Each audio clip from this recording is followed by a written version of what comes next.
ಅಬಕಾರಿ ಇಲಾಖೆಯ ಮತ್ತೊಂದು ಕರ್ಮಕಾಂಡದ ಸುದ್ದಿ ಇದು. ರಾಜ್ಯ ಅಬಕಾರಿ ಇಲಾಖೆಯಲ್ಲಿ CL7 ಲೈಸೆನ್ಸ್ ದಂಧೆಗಳಾಗ್ತಾ ಇದೆಯಾ?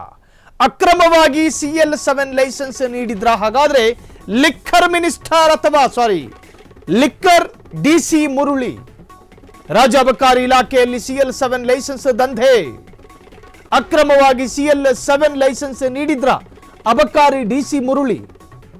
ಅಬಕಾರಿ DC ಮುರಳಿ ವಿರುದ್ಧ ದಾಖಲಾಯಿತು ದೂರು. ಅಕ್ರಮವಾಗಿ ಸಿಂಹಾದ್ರಿ ಬೋರ್ಡಿಂಗ್ ಅಂಡ್ ಲಾಡ್ಜಿಂಗಿಗೆ ಸನದು ಅಂದ್ರೆ ಅನುಮತಿ. ದಾಸನಪುರ ಹೋಬಳಿ ಲಕ್ಷ್ಮೀಪುರದಲ್ಲಿ ಅಕ್ರಮವಾಗಿ CL7 ಲೈಸೆನ್ಸ್ ನೀಡದಂತೆ ಕೋರ್ಟ್ ಕೂಡ ಸೂಚನೆಯನ್ನು ನೀಡಿದೆ. ಸಿಂಹಾದ್ರಿ ಬೋರ್ಡಿಂಗ್ ಅಂಡ್ ಲಾಡ್ಜಿಂಗ್ ಪಕ್ಕ ಸರ್ಕಾರಿ ಶಾಲೆ ಇದೆ. ಸರ್ಕಾರಿ ಶಾಲೆ ಪಕ್ಕ ಮದ್ಯದಂಗಡಿ ಲೈಸೆನ್ಸ್ಗೆ ಇಲ್ಲ ಯಾವುದೇ ಅವಕಾಶ, ಕೊಡಂಗಿಲ್ಲ, ಮಾಡಂಗಿಲ್ಲ, ಮಾರಾಟವೂ ಮಾಡಂಗಿಲ್ಲ. ಆದರೂ ಅಬಕಾರಿ DC ಮುರುಳಿಯಿಂದ ಕಾನೂನು ಬಾಹಿರ ಕೆಲಸ ನಡೆದು ಹೋಗಿದೆ. ಜನವಸತಿ ಪ್ರದೇಶದಲ್ಲಿ 5.2 ರಿಲ್ಯಾಕ್ಸೇಷನ್ ಅಡಿ ಮದ್ಯದಂಗಡಿಗೆ ಅನುಮತಿ. BUD 3 ಇಂದ ಶೀಘ್ರದಲ್ಲೇ ಮುರುಳಿ ವರ್ಗಾವಣೆ ಸಂಭವ ಇದೆ. ಈ ಹೊತ್ತಲ್ಲಿ ಅಕ್ರಮವಾಗಿ CL7 ಲೈಸೆನ್ಸ್ಗೆ ಅನುಮತಿ ಕೊಡಲಾಗಿದೆ. ಹೊಸ CL7 ಲೈಸೆನ್ಸ್ಗೆ 40 ರಿಂದ 50 ಲಕ್ಷ ಲಂಚ ಪಡೆದಿರುವ ಆರೋಪವು ಅವ್ರ ಮೇಲಿದೆ. ಸರ್ಕಾರದ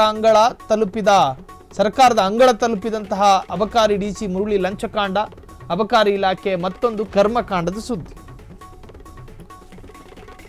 ರಾಜ್ಯ ಅಬಕಾರಿ ಇಲಾಖೆಯಲ್ಲಿ CL7 ಲೈಸೆನ್ಸ್ ದಂಧೆಗಳು ಅವ್ಯಾಹತವಾಗಿ ನಡೀತಿದೆಯಾ ಅನ್ನುವಂಥ ಒಂದು ವಿಚಾರ.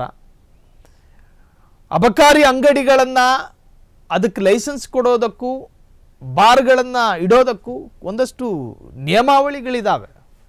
ಶಾಲಾ ಆವರಣಗಳಲ್ಲಿ ನಾಗರಿಕರೇ ಬದುಕುವಂತಹ ಕಾಲೋನಿ ಹತ್ರ ಜನನಿಬಿಡ ಪ್ರದೇಶದಲ್ಲಿ ಎಲ್ಲಿ ಬೇಕಲ್ಲಿ ಕೊಳತ ಹಣ್ಣಿನ ದ್ರಾಕ್ಷಿ ಹಣ್ಣಿನ ರಸ ಮಾರಂಗಿಲ್ಲ.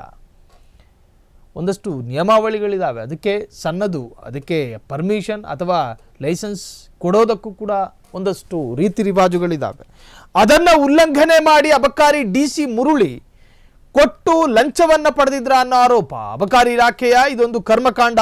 ರಾಜ್ಯ ಅಬಕಾರಿ ಇಲಾಖೆಯಲ್ಲಿ CL7 ಲೈಸೆನ್ಸ್ ದಂಧೆ ಅವ್ಯಾಹತವಾಗಿ ನಡೀತಿದೆಯಾ ಅನ್ನೋ ಆರೋಪ. ಅಕ್ರಮವಾಗಿ CL7 ಲೈಸೆನ್ಸ್ ನೀಡಿದ್ರ ಅಬಕಾರಿ DC ಮುರುಳಿ.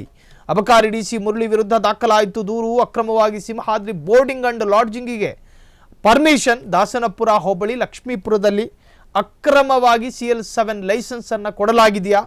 CL7 ಲೈಸೆನ್ಸ್ ನೀಡದಂತೆ ಕೋರ್ಟ್ ಕೂಡ ಸೂಚನೆ ನೀಡಿತು.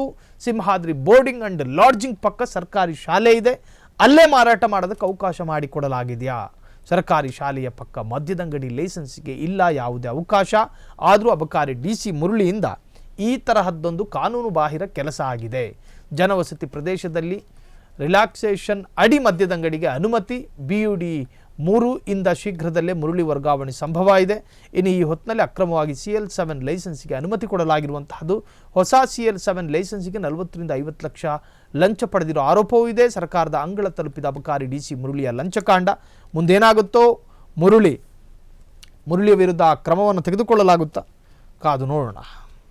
ಕ್ಷಣ ಕ್ಷಣದ ಸುದ್ದಿಗಳಿಗಾಗಿ ಫ್ರೀಡಂ ಟಿವಿ ಸಬ್ಸ್ಕ್ರೈಬ್ ಮಾಡಿ, ಲೈಕ್ ಮಾಡಿ ಹಾಗೂ ಫಾಲೋ ಮಾಡಿ. ಹೊಸ ಸುದ್ದಿಗಳ ನೋಟಿಫಿಕೇಶನ್ಗಾಗಿ ಬೆಲ್ ಐಕಾನ್ ಮೇಲೆ ಕ್ಲಿಕ್ ಮಾಡಿ.